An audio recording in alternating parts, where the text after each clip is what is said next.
Hey, hello and welcome. This is Chris Dunn. I'm with Blue Hive Exhibits, and we have an exciting episode today. I've got a couple of friends on board, and we are here for the Toolbox. So, hope everybody has had a great week already. And sit down. It's going to be a writer downer. You're going to be looking to learn some things and leverage everything that we're going to get from John and Brendon here, and kind of play that forward. So. You guys probably recognize my friend Brendon. He's been with us almost 20 episodes, kind of in and out as a co-host. Great guy from Asheville, North Carolina, fellow craft beer lover. And kicking it over to you, Brendon. How you been? And then you're going to tell us a little bit about our guest, John. Yeah, I have been great. Thanks for asking. It's great to be back on the Event Marketers Toolbox. It's been a little bit. We have been all over the place. We've been to, I wrote it down, New York, DC, Indianapolis, Dallas, Las Vegas, Denver, and right here in Asheville, capturing content for conferences, trade shows, activations. We just did a great thing in Las Vegas where it was a conference for a brand. They brought their customers in, and we took that opportunity to create testimonials while all those people were together. So just a little shout out to all those event planners who are looking to add some added value to their conference. It's a great way to get a bunch of customers talking about how great their product is. So, Perfect. But yeah, so we're a production company based out of Asheville, North Carolina. We travel all over the place and do lots of stuff, lots of content creation. So, but yeah, it's a pleasure to be here today. And we have John Dubil with us, Chief Strategy Officer for Ice 9 Productions. Welcome to the Toolbox, John. Hey, thank you, Brendon, and thank you, Chris. I appreciate it, and I love Asheville. We've done quite a few jobs there at Grove Park, and I got my start in this industry in Charlotte, North Carolina, so I know the area, and it's a beautiful area. So I'm excited to participate and get going and share what we do. Ice 9 Productions, obviously. We are the technologists that take the great messaging that is created by Brendon's group or any other group, and make sure that the audiences are moved by the message. And we work with the crafters of those messages and the fabricators of the environments to help deliver that message in the most impactful manner. So great, awesome. Happy to be here. So you're not just like guys who rent LED panels. That's not really how you pitch yourself. You can get those in a lot of places, and I would argue we do a bit more. So that's fantastic. We're going to talk about that. Yeah, what's the value add? Awesome. Well, John, great to have you. This has been kind of on the books for quite a while, so really happy to finally have you on here. This is a recorded episode, and it's going to roll out on April 9. I'll have you know that the day after this rolls out, I turn 59. So I'm still very young and virile, not yet 60. So anyhow, that's a complete aside. Before we jump into the meat and potatoes of the conversation, which is going to be awesome, we have two sponsors. So a little bit about Blue Hive. I work for Blue Hive. You can see my logo. It's over here. Blue Hive Exhibits. We just turned 21 years old. We are also legal. How about that? A small group of creatives kind of formed in the ashes of a company called Folio Group that was a pretty substantial player in the exhibit house industry or exhibit industry and event industry back in the 90s. And we've been on this great trajectory. We're growing. We like to say that we are kind of a right-sized group for many brands out there.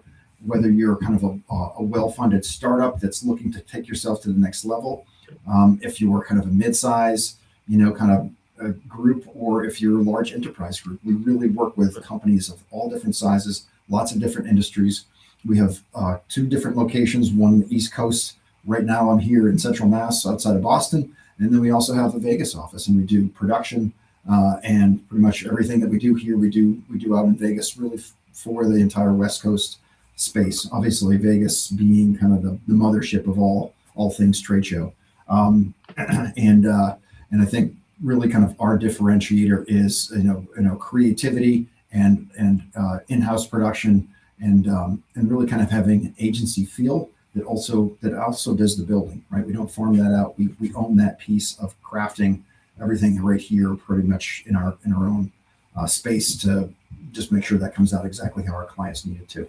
And then on the flip side, this event right here is put on by our friends at Fist Bump, and Fist Bump is an agency. I ran into these guys, specifically Brendon Lee, the founder, a couple of years ago. We started chatting. I said, I do like the idea of doing a podcast, and I tried to pull it off on my own, and I it did not work. I needed help. I needed assistance from producers and just people who knew the drill and could do the heavy lift. And these guys really stepped in, and they've helped us. With not only this show here, we're in our second season, the content capture, and then the marketing of it and all of that stuff. So for any of you guys out there who are looking to kind of step into a thought leadership role within your industry, have great conversations and kind of capture the content, Fist Bump is a tremendous group to work with. So nothing but the best. And behind the scenes right now, our friend Juana, I finally met Juana for the very first time last week. I was in Europe for Euroshop, and Juana's living in Europe currently. So Juana, great to meet you. I just wanted to shout out and tell the world that you're just as wonderful in person as you are here in the digital world. But anyways, without further ado, I'm going to kick it back over to Brendon. And Brendon, you're going to start with our many questions for John. Yeah. And I think maybe before we kind of dive into, the meat of the story here, maybe John, you could just give us a little bit of your background, just to kind of set the stage for what we're about to talk about. Kind of, what are your, where have you been? Everywhere. Yeah. Well, no, as we said, earlier, I'm excited to be at Ice 9 Productions now, and have been for a few years now, and helping that team. Got my Ice 9 Productions hat. There you go. All right. Ooh. Yes. So, Ice 9 boutique technologists, always cutting edge. I'm not only an employee now, but I was a client for many years, and that's what segued to being an employee. And, met the founders many years ago. They kept showing up on some of my most elaborate productions, and they really impressed me. So years later, when it came time to reconnect, I was all in. So, so background, started out in the industry, much like anybody else, needed a paycheck, got out of college, and and fell in with, an AV rental and staging company, and, just saw my first Walmart regional sales meeting and was hooked. I was like, I could not believe the energy in the space. I was like, oh my gosh, people get paid to do this. And before that, I had studied, film and media messaging. And so to me, it was love at first sight. At that time, the industry was going through it started afterwards, some major consolidation, and I really got the bug and got to meet some great people and went through this huge ramp up, and we became part of this large company called Carabiner International, which sought to do it all, right? They were going to do everything, and they got pretty darn close. And through that, I got to really meet some great people, the people that produced the Hong Kong handover ceremonies, people that produced the original Microsoft Office launch, all those really meaty projects. And it just really, again, caught me. Segued from there into the buying side. After the Carabiner experiment kind of went its own way, so that that went from consolidation to fragmentation. I ended up on the buying side within the advertising agency at Fidelity Investments for 20 years. So there, I got to kind of help craft a message and buy all these goods and services for another 20 years, where this is where I met the founders of Ice 9. And so 15 years supplying, 20 years buying, come full circle back into boutique, really, really good cutting edge technology that is delivering messages the way, we feel they should be, and the way that really have impact. So that's kind of the background. Yeah, so, that's great. Well, and that's a perfect kind of setup to kind of give us your overview of what you've seen over your 35 plus years in this industry. How have things sort of evolved, and what are you seeing that's different these days in terms of the way an event or an experience is presented to an attendee. Yeah. Well, no surprise, technology is a big part of it, right? And that's, we talk about the human scale, and I think we should never lose that, because to me, that's what it's all about. We are in the business of emotions and getting people to take action. But how do you do that? And how do you craft a really good, a good message? You study your message, you study your audience, and then how do you get it from point A to point B? The technology has been tremendous, right? I mean, it used to be very fragmented. You had to have a million different types of technology to give one talk, and it took forever to set up. And gosh, it was going to break at some point all the time. Yep. Stuff still happens, but it's a lot less, and there's a lot more bells and whistles you can build in. So the impact that you can do with this technology is just, to me, that's been the biggest change, and it's the most exciting part, if you ask me. And I'm not shorting the message and the creation of the message, because I think it's all one and the same. Nothing lives in silos. It has to be if we show up on a show floor in silos, then we're not doing our jobs. And so I think the biggest impact that I've seen, obviously, besides industry changes and fluctuations, and obviously markets, we've had booms and busts. Main thing to me has been how you can use that changing technology to really amplify your message and have more impact than ever before. And so. Yeah, you talked in the green room. You were talking about Marshall McLuhan and that whole philosophy, and talk a little bit about how you've taken that and sort of and applied it to the events industry. How does that look? Yeah, I had a professor who kind of got me into Marshall McLuhan, who was a Canadian philosopher, and he wrote this book that we all kind of had when we were film students, and it was called Understanding Media, and it really had an impact. I came from a very analytical background and still have that. I love to study how things work and why, to include measurement, and to me that just clicked. And the general gist of the message is that, as we've evolved, what we use to transmit messages, and in the case of Marshall McLuhan, he was talking about television, but it was more than that. He even talks about the light bulb. The light bulb is a thing that gets bright, but it's also part of a message, because you can't read without it, right? So it becomes part of the messaging. So at what point does the medium of delivery become the message? And I've always tried to say, when we're crafting these large environments for a production, I always want to make sure that we're not overbuilding technology too. So to me, the medium shouldn't overshadow the message. It should be part of it, and it should complement it. And that's kind of how I take that philosophy. And it is philosophy that is, no surprise, the same philosophy that the founders of Vice 9 believed in, and we just clicked. It was like, we want to use this super cool technology, the latest and greatest, but in a way that complements, not overshadows. And I think it's when done well, it's a beautiful thing, as you know. So. Yeah. If I could just jump in and kind of add to that, right? So, representing the booth guy here on the conversation, one of the things that we kind of talked a little bit about earlier was that cohesive aspect of that entire environment, whether it be a booth space, activation, or an event, or whatever the case is. It needs to feel like it all kind of exists or comes from the same place, right? As a technology partner, like you are for or with Blue Hive, and certainly many other exhibit houses and agencies.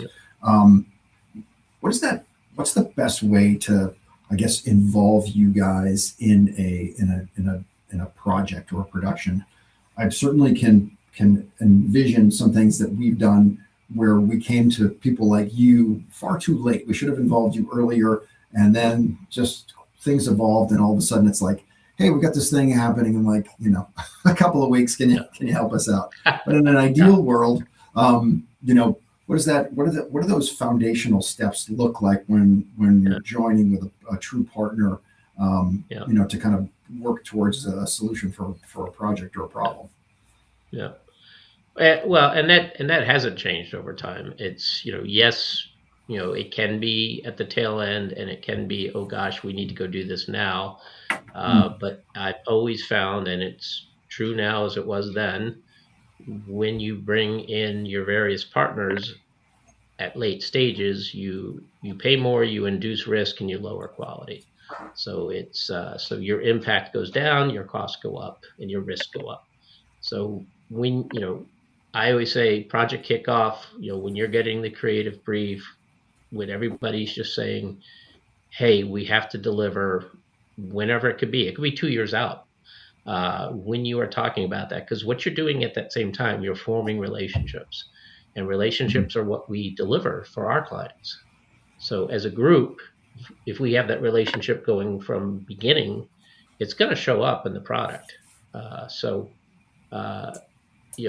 The relationships and impact is not part of just what we sell and deliver. It has to be part of our process. And I say process a lot because to me, that's just part of, I'm a process guy. But it's integral. So, I know costs are always parts of everybody's discussion. And they say, oh gosh, if I bring in this team early, it'll cost more. It actually costs more if you don't. And so it's, find your sweet spot, get your partner, talk to them, learn about them. They'll be with you for a long time, hopefully, but they'll know your message, they'll know your brand, and they'll know your client's message and your client's brand, and they'll support you on how you work with your clients. They won't override you, they won't overshadow you. They can be your partner, your support mechanism in those conversations. Done well, obviously, you have to have a good partner who does that. But if all things are clicking, you will save. Earlier than better. And save the show, for instance. I mean, we've had late breaking clients bring us in with not nearly the lead time we needed, and had problems, because you didn't have that lead time. So you're really, it's like insurance, like you're buying yourself insurance by making sure that you've done the pre-production and you have the partners there, and everybody's on the same page. Not just sometimes you can't throw money at it to fix it. It's too late. So and in those early talks, I mean, I see things through a different lens, obviously. Right? I have a different experience. In those early talks, I'm already looking at what's going to go wrong. And I can raise that flag, and I can say, hey, wait a minute, I've seen this once before. Yeah. And, I used to joke, I get paid to assume everything's going to go to heck in a handbasket. Yeah. And I'm going to raise my arm and say, guess what? I saw this once.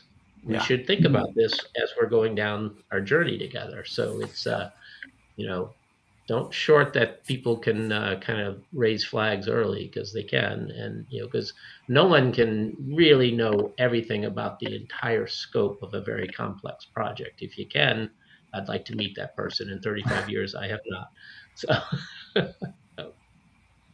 Right. And sometimes we've talked a little bit about cost.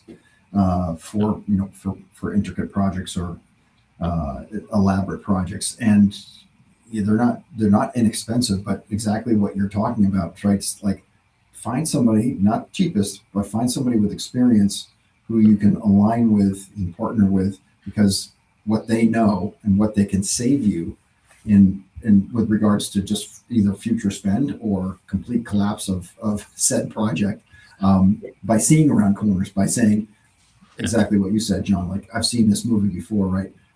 We got to be prepared, or the rigging's going to, fail. We haven't put the proper truss and lighting in the right spots, and now we have to tear it all down and set it back up again, right? So know what you're doing going into that, and save yourself a lot of time and headache and potentially money in the future by doing it right the first time, I guess. Absolutely. All right, cool. That's certainly music to my ears as well, because obviously as the booth guy, the booth builder here, we want to create a super cohesive feel in that space where everything feels like it came from the same spot, and it's not like here's the booth over here and then here's the technology piece over here, and we're going to create some content and we're going to kind of weave it through. It's all got to be cohesive. But kind of jumping to really kind of our next kind of thing. Again, I know you've been 35 years in the game on both sides, which is really cool, because I would imagine that as somebody who's selling this now, right? Like you're selling to somebody that you used to be, right? You understand what it's like to be in the shoes of that buyer. So you can really kind of not only craft the message, but really speak honestly to them and said, I've been you, and I had same concerns that you're having, right? And let me help you de-risk the situation because of the things that I know. I know the meeting you're going to go into with your stakeholders back at the home office, and right. Let me help you. I know you sell. I know you're going to have to convince and how. Yep. So there you absolutely go. You bring a lot of value to that conversation for sure. It's not an easy job being that. Yeah. So I understand. Yep. So. The word corporate theater. I don't know if you mentioned it earlier, but we definitely talked about it in the green room. And it's kind of let's talk about that as kind of the precursor to what we're calling now experiential marketing, as it were, right? You saw this in your early days. You saw this Walmart kind of rollout, and you kind of described it as like corporate theater, and now we would call that experiential marketing. So walk us through kind of maybe that transition of what's happened over time, or maybe it's really just the same and we've renamed it. Well, it's anything. It's rebranding is great. To me, it is kind of the same thing. It's just different delivery, right? It's the idea of early on, back to technology, right? Technology was limited, so how did you get a audience of 700 people inspired, invigorated, and ready to go? You had to do something, so you'd get your executives up and have them do a play, right? And if you look back on some of the old videos on you can go to YouTube and you can watch the old Microsoft launches, and you see the guys up there dancing and doing skits, and it's really now it seems very quaint, but at the time that was one company I worked with, they did all the the McDonald's franchisees shows, and it was everybody put on a skit type thing, and the origins of the business, at least when I got into it, it came from a lot of people in theater. It was a lot of Broadway based people. Now fast forward with all the technology and the immersive and ways you can really get your clients into the environment, both in a trade show setting or wherever. Now you don't need to have a play, but so it was corporate theater, and then it evolved into, which is to me a more accurate description, experiential, because it is we are taking people on an experience, and it's the studies have been around forever. If you and I share a piece of chocolate together in a space, we're gonna enjoy that chocolate more than if we just had that same piece of chocolate 500 miles away from each other. And it's it doesn't, technology helps, but when we share experiences live on a trade show or in any sort of environment or a pop-up on the street, it has more impact. That's why this whole industry still has legs, and in my humble opinion always will. It's just we are emotional people, and emotion helps retain what we see and hear. So my consumption is usually standing in the pantry hiding from my wife. So that's where your chocolate is concerned. All right, now we need next time. There we go. And I have this picture stuck in my head of a really awkward Bill Gates and Paul Allen on the stage, clapping completely out of time, and be like, "This guy is the most awkward billionaire that will ever be." But they're pretty happy that technology kind of moved along. Yeah, exactly. Don't make me do it again. You'd be the producer on that show saying, "Come on, guys, come on." This is so awkward, you guys. Move it. Keep going.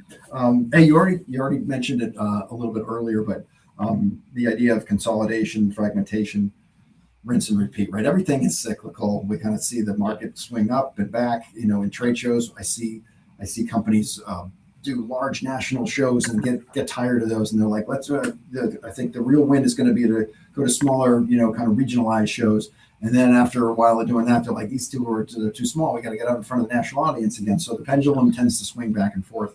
You talked a little bit earlier about consolidation and fragmentation. So where are we now, kind of with regards to your world in that technology, that the AV and material world? We kind of are we consolidating? Are we fragmenting? Are we a little bit of both? Or I think we're back to a consolidation phase, both on the gear side and the agency side, and it tends to go that way because when it's in fragmentation mode, there's a lot of people that do it and they do it well, and then they age out, and then investors come in and say, "Hey, I can pick up all these regionals at a pretty good price, and I'm going to bring them all together, and we're gonna really make this thing a McDonald's type process, and we're going to make money," which they do, and then it kind of goes that way for a while, and then everybody kind of goes, this is not what I want to do. Then it fragments again, because then you have people going out and starting their own shops again, and I've seen that.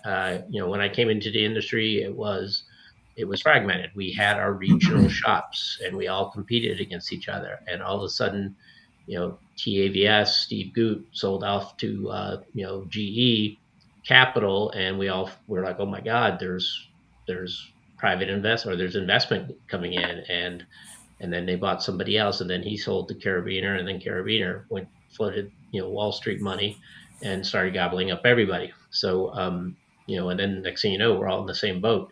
Now the positive part of that was I got to meet some great people, and I learned a lot. I saw a lot go wrong as far as how do you do mergers and acquisitions, and that piqued my interest in the business side of it. But so I think that's kind of explains the cycle. Now, obviously, economics plays a lot, obviously, as well.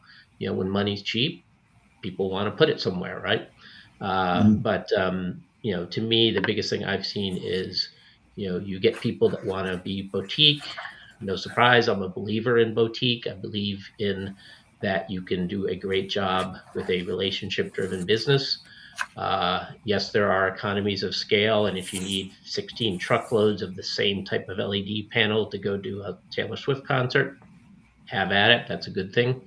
But if you really want to focus on a good message, I think the boutique is the way to go still.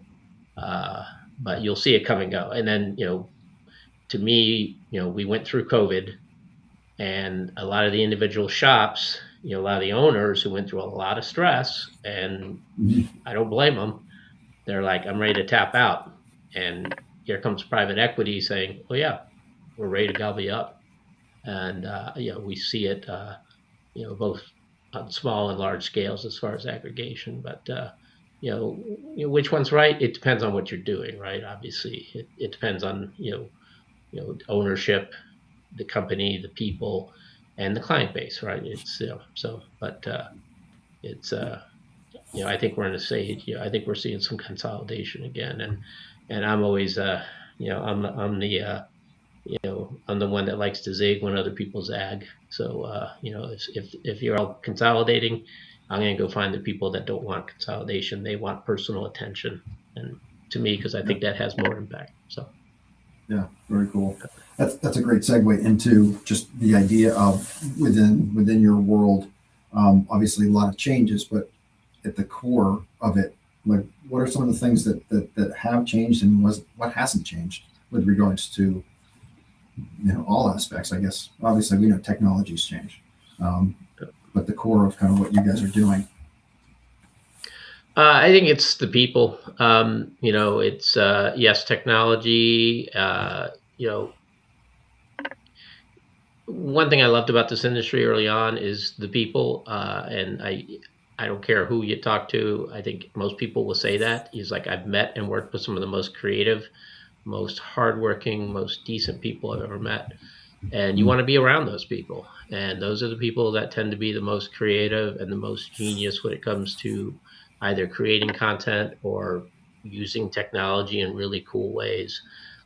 And, back to that consolidation phase, consolidation doesn't really encourage, taking care of the employees, right? I mean, you've got to have, things have to be, I keep going back to McDonald's, and it's not a slam on McDonald's, but, you have to have everything a lot more regulated.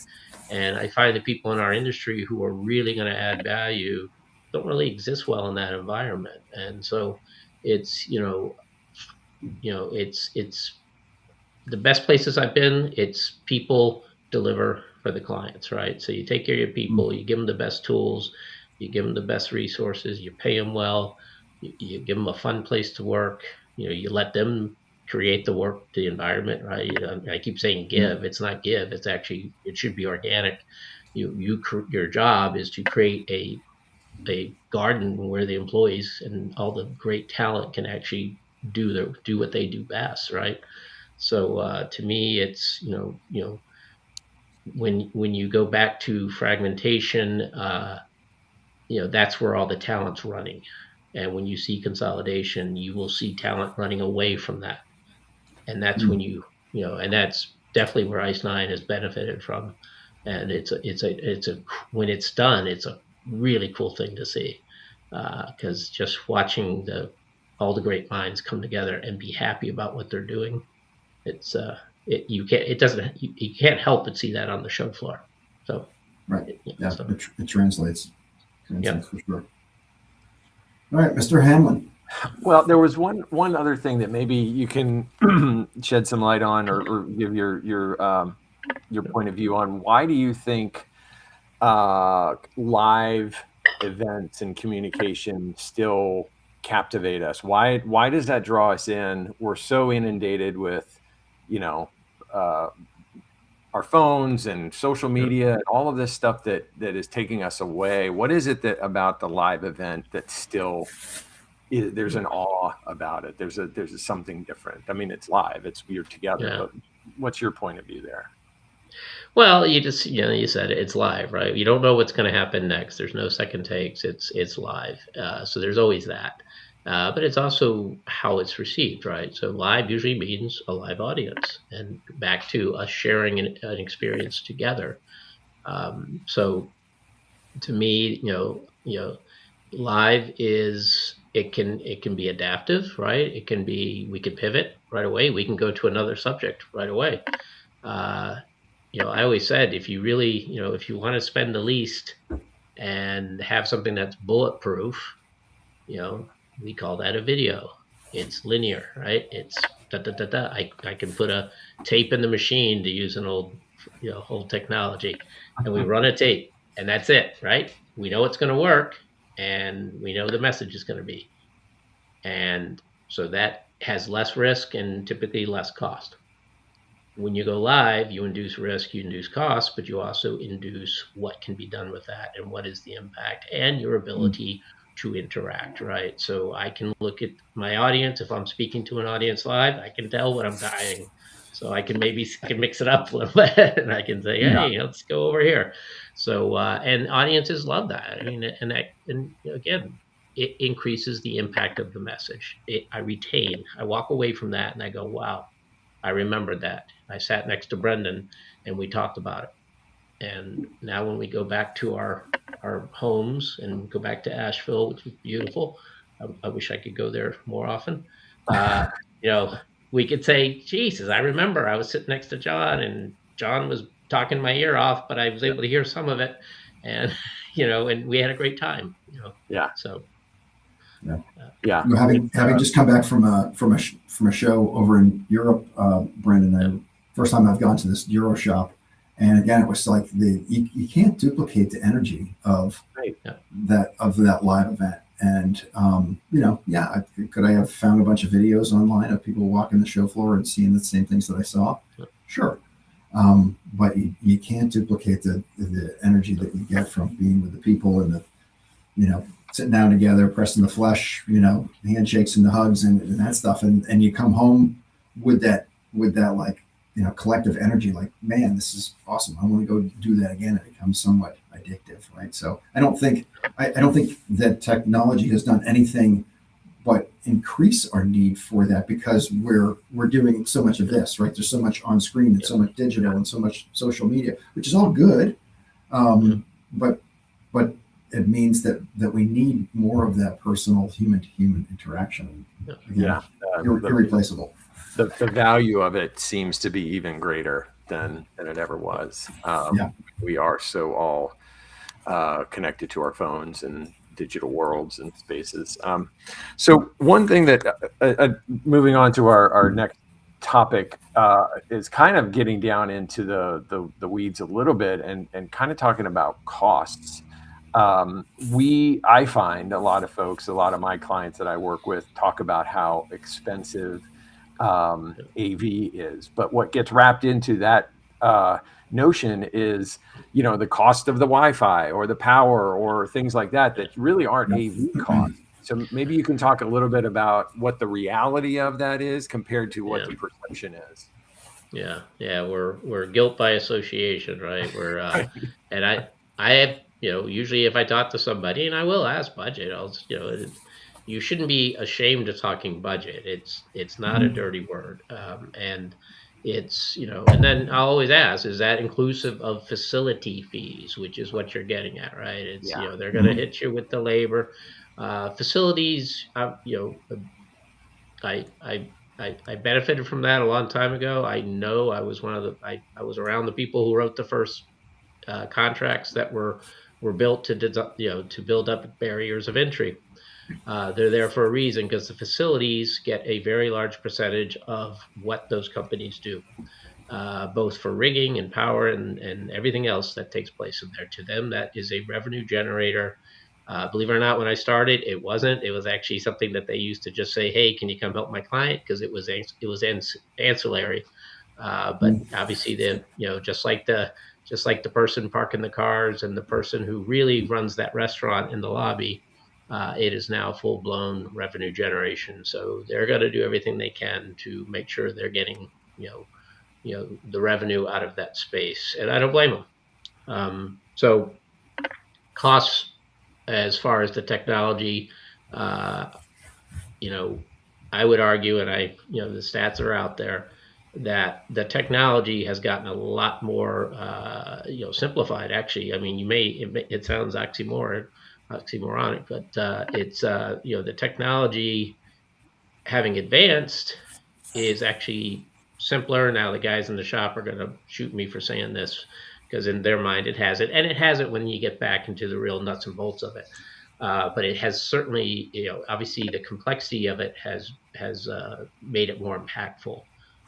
So in the old days, when you needed 5 different types of technology to do one message, now you've got technology that can just do it all, and it's very impactful. So if you track the costs of things over time, the cost of travel, food and beverage, facilities, that's all gone up, up, and up. Technology certainly has not gotten cheaper, nor has labor and all the special people that know how to do all that stuff. But the impact of how that message hits people has gone through the roof. So if you take it all in context, and I know that's like saying, gee, if I go to my doctor and he says it hurts, and he goes, no, according to this chart, it doesn't hurt. So you don't hurt. I understand. So, how do you fight those budgets? And again, it goes back to talk early, right? And, there are options. Facility options are all over the place. Everybody wants to host your environment, right? It doesn't have to be a trade show hall. It doesn't have to be a ballroom. And when you're talking to your entire team, you can spitball different concepts. You can have these engagements and these pop-ups in lots of different places. You talk about the barbell of the industry, big events, small events, and the middle's getting squeezed. Be creative. There are different ways to do this, and you don't have to show up in a ballroom or an expo hall and pay those outrageous prices. There are times you're going to have to, because that's where, as they say, why do you rob a bank? Because that's where the money is. Sometimes you got to go where the people are. So in that sense, then plan early, plan often, because your technology partner does know how to work with all the other technology partners in those halls. And if you think these people don't talk behind the scenes and haven't known each other forever, trust me, they have. And loyalties of expertise of technology and skill sets, those, especially with teams that have been around for a while, that loyalty goes beyond the logo on the shirt when you're on show floor. People just help each other because they've known each other forever. So, get a good partner who has done this for a while, bring them in early, and you'll see costs, at least not go through the roof. And that's a little bit different. So if you're going to a ballroom scenario, bringing your own team in, so bringing Ice 9 with you is a different situation than using who's in-house. But talk about what the benefits are of all of that time beforehand, before you get to that ballroom, and what those benefits are compared to working with the folks that are in-house. So there's a reason to work with the folks in-house, but what are the reasons why you really want to get a partner like Ice 9 early on? Well, they know your business, they know your brand, they know you, and they're gonna be your advocate. They're gonna be your voice. So I'll put my old hat on when I was buying the services. Right, I had facilities offer to cut everything. I mean, I've had people call me and say, "We will do whatever." I used to hire Ice 9, so Ice 9 would be my partner going into some ballroom somewhere. And, the people in that facility would say, "We will give you whatever they're charging you and charge you less." And I said, to me, that's not a value, because guess what? A, the risks go up, and B, this team knows me, and I'm going to have to reinvent everything I've already been through with them to re-educate you on how this big production comes together. And not for nothing, you don't know my brand, you don't know my executives, you don't know my speech writers, you don't know my creatives, all of that. So I can go into this facility and they may offer me a pre-production meeting a month out or something, and they may offer me somebody that's going to be my contact at all their facilities or something. But in practice, that doesn't happen much, because again, they're part of a conglomerate, some of that big come together company stuff, and the good people run away from that. So I've found over time that if you really want somebody who knows you and really delivers and helps you, because as we said, there's so many moving parts to all this, that me as executive producer on some big project, I need that partner, because if I'm part of a big corporation, guess what? They're not going to give me 1,500 associate producers in my department. But Ice 9 will certainly help me in that planning. So it's, in the end, it saves me time and money and risk, and better product, obviously. So, we have sort of a same type of thing with our clients. Just that shorthand can be invaluable. Just the knowing the people in the agencies that we work with, knowing the people, having, I've worked with some people for over 10 years. Like I knew them, before they were married, before they had kids, before they, like there's a personal relationship there. And that goes a long way to when you're there trying to deal with a problem. And you trust each other, as opposed to somebody you met a few weeks ago. So I'm a big fan. I'm a big proponent of the partnership. Well, and I come down to measurement too, right? It's in the end, I've seen the numbers, and it is more efficient, and you're going to have fewer failures, and you're going to have more impact. And and the fact that it might make my job easier, well, okay, I'll take that too. But that allows me to do other stuff too, right? I can be more productive if my partner's more productive. Becoming an extension of your client's team, and taking that load off. Peace of, not only physical, but peace of mind, right? It's just giving them the space. We're seeing on our end, and I'm sure you guys see it as well, is that the budgets. Maybe our brand's budgets haven't been diminished dramatically, but the headcount within the group that executes the events, they have, right? They've seen those cuts. So where there was 5, now there's 3. where there was 3, now there's 1. And those people are being asked to do so much. So they need groups like us to come in and be like, we'll literally give me your plate. I'll take all of that stuff. You go do what you need to do, and we've got this.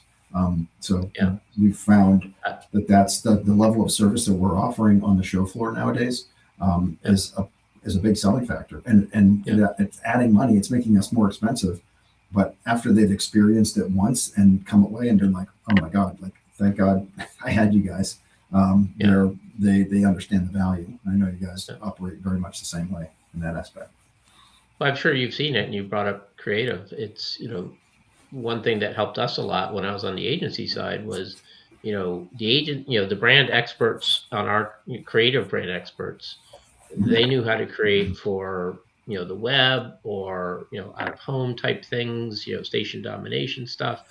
But when it got into how do you design for these complex environments with all these different visual components, mostly LED or even, projection mapping and all this cool stuff, that they aren't experts at creating content for that. They're the experts of the brand. So when you as the fabrication partner and that vision partner can help them in that aspect, you're doing a great service. And I've never known creative teams that haven't said, oh my gosh, where this is, where this content's going, and it's not this. Awesome. Come join us, help us, we'll guide. But if you're going to give us, all the technology behind it, the pixel count and all those complex things, I've yet to find anybody who doesn't want that help. To me, it's logical. So. Yeah, 100%. Hey, we are at about 46 minutes. We usually try to keep the toolbox a little under an hour. So we're going to kind of move forward just with a couple of things that really kind of tie into, what it is that we've just been talking about. The importance of collaboration, over silos, right? Which is kind of what we were talking about there, and putting everybody on the same page with regards versus having all these siloed teams that have no idea what each other's doing. Talk a little bit about kind of the designing the medium responsibility. Like ultimately, where does that fall and how does that work? Again, I think it's all in conjunction. It's if there's one thing that the takeaway is, we're not in silos. If we're in silos, that's what we're going to get. And the medium, going back to the medium as a message, it's we are all the medium, and what we bring to the table as far as helping craft the message, helping design the environment, helping use technology as part of that design of the environment and the fabrication of that environment. And is it this versus that? Those talks across the silos, for lack of a better term, is key. And if your partners aren't putting that forward in a way that's from a team-based approach, then you probably need to find new partners. Because if anybody says that they're the know-all of everything, then I'm probably going to walk away. I like the people that listen more than they talk. And it's if somebody's in that meeting and they're just listening and taking notes, 9 times out of 10, that's going to be the person that's going to come back at the next meeting and have some really cool ideas. But don't treat it as step 1. I talk to these guys. Step 2, I talk to these guys. Step 3, I talk to these guys. If you can, we all know that sometimes pace over perfection. But if you can, bring your team together, have them collaborate, because after that meeting's over, I'm going to call you up and say, hey, I heard something that's really could help you. And that's going to keep going until you get to execution. And so to me, that's the bullet. Gotcha. One other thing that I kind of wanted to make sure and ask about as we get ready to kind of start wrapping up. But when you guys are thinking about projects, right? There's obviously multiple different types of projects, but maybe a one-off activation versus a long-term brand environment type of a thing. Like how do you separate your thought process for that? Where one is kind of more of they all might be temporary, but kind of that longer term, and that longer term piece requires different actual different technology, different strategy going into it? Or talk a little bit about how you kind of break those down. It all begins with the end with us, and it's like, okay, what's the goal, and then work backwards, right? It's what is the intent? How do where are we going? How do we know we're gonna when we get there, right? If it's long term, then yes, that involves different design, different technologies. If it's pop up and intents, then that is a different approach as well. But it all becomes with the ideation. Where are we going? What's the end result? And from a tactical aspect, we have visual assets being designed from the get go, right? So we're saying, okay, we envision your environment could be this with the help of Blue Hive. We think your environment can look like this, and here's where that technology can help support what Blue Hive has been envisioning. So we can come into the party that way and say, oh yeah, here's some of the drawings that that help support that. So one thing I do like what i9 has always done is they start everything with a design mindset, and what is the end? How do we get there? And what do you want out of this, right? What is the impact you're looking for? Start at the end. So for everything, it depends whether it's fast, slow, or permanent. Yeah, so. that makes a lot of sense. Yeah.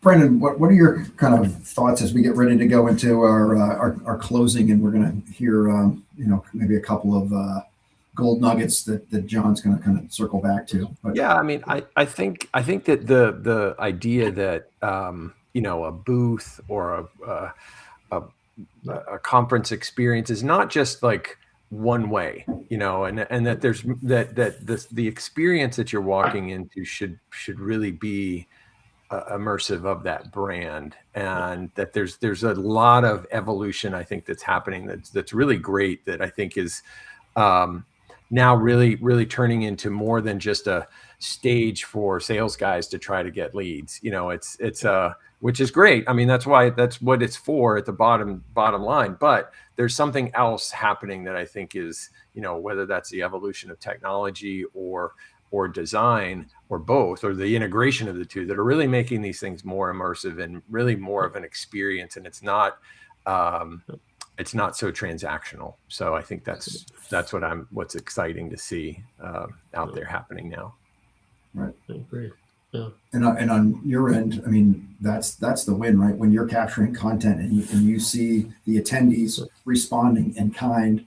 Yeah. You're like, we were hoping people were going to react like this, but when we see it actually happening, and that's the magic that the brand's kind of going after, and you guys are there to capture that, and then that content that you've created creates the momentum to kind of push. Well, it just creates a better story. If the design of that experience is that much more immersive and that much more engaging, anything I'm creating in connection with that is just going to be that much better. So it is after. It's not the experience. You're not having that moment.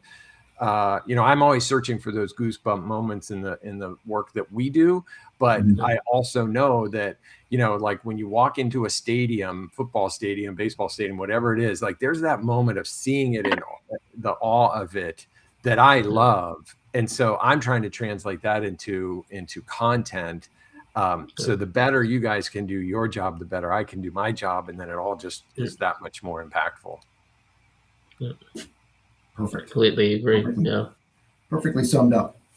All right, John, we're starting to wrap it up here. This has been an awesome conversation. I really appreciate it. Thank you so much for sharing with us. It's been a great deep dive, and hopefully folks that are listening and watching will get a lot from it. So John, just a couple of things circling back on, or putting a pin in, or something that maybe we didn't get to that you want to kind of leave our audience with that can maybe move the needle a little bit for them. Yeah, I think it's one that I don't think we got to, and it really just came to me as Brendon was talking as well. It's